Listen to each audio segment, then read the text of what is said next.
Welcome to Simple Review, the series where I briefly play a game, review it, and keep it simple. If at any point you find this review to be helpful, consider leaving a like and subscribing. Now in this review, I'm covering a turn-based card battler called Floppy Nights.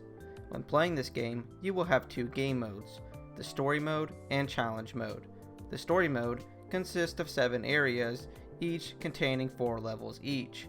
Story-wise, you are trying to save up enough money to move out of your parents' place.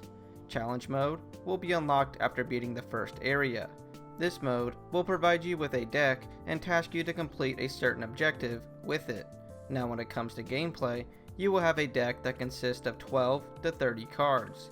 This deck can be constructed however you want, with cards earned from gameplay or by purchasing them with an in-game currency. Battling with these cards is very simple. At the beginning of a match, you will be given a leader card along with a random selection of cards. The leader will be your first monster summoned, and if destroyed, you will lose the match. The other cards in your hand come in 2 types, summon cards or action cards. Summon cards are used to summon a monster in a designated zone on the map.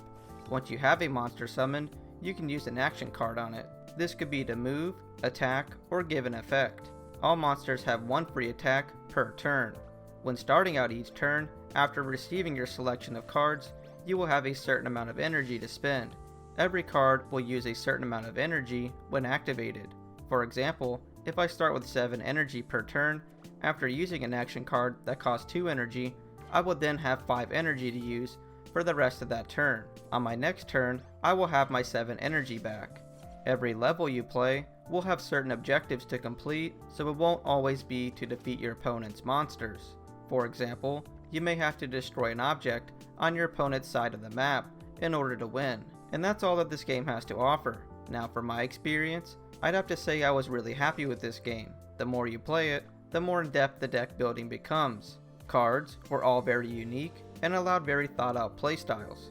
Difficulty felt just right.